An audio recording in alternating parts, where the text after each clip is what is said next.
Coming up on today's show, an insight into the growing popularity of darts around the world. The New Forest Masters Championship was held last weekend at the New Milton Memorial Centre, and event organiser Paul Gillins and competitors Del Jenkins and Dave Francis explain why they think the sport is getting bigger.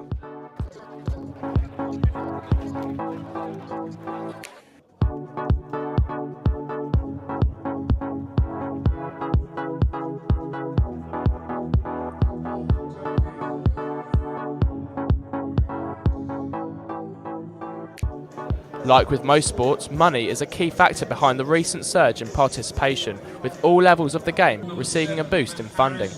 Players now see a future where they can earn good money from the sport, even if they do not reach the highest level, as in the last calendar year, £7 million in prize money was spread across a wide selection of competitions around the country. There's good prize money on offer as well, so players can come out at a weekend and earn more money than they do working all week. But the more money you put out there, the more players are going to try for that money type thing, right?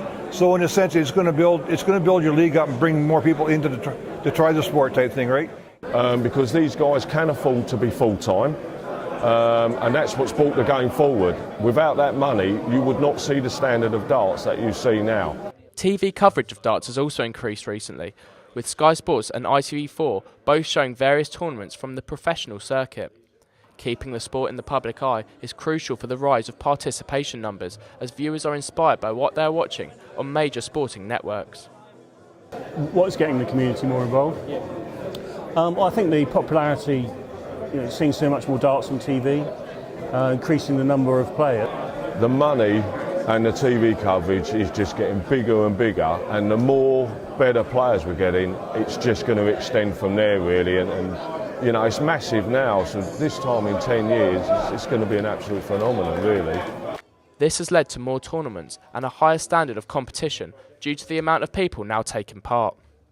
Now we've got girls, boys, ladies playing, obviously the men, the standards rising, the professionalism is rising, and I think it's had a huge impact on the grassroots of the game as well.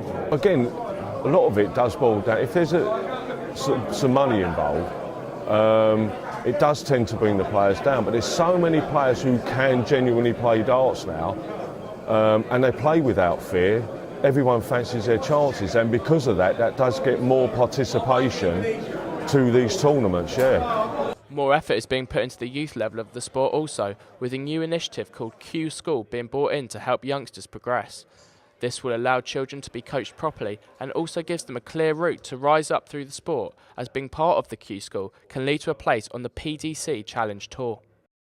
With things like Q School, it gives everyone an opportunity to get on the Pro Tour. I'm very fortunate to be one of the Pro Tour markers.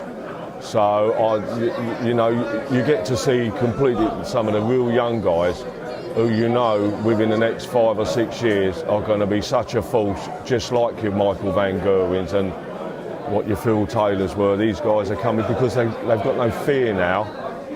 Yeah, definitely. Yeah, it's growing all the time. I mean, there's still issues where there's no formal coaching in place, which is one of the few sports where that happens. So we do get young players coming through that get into bad habits at an early age. But no, it's obviously, the more young players playing, the better for the sport. This focus on grassroots can only mean that the sport will continue to grow over the coming years, with the competition sure to improve as a result. I'm James Bell for Seek Speak Sport, and for more stories like this, visit solentjournalism.co.uk.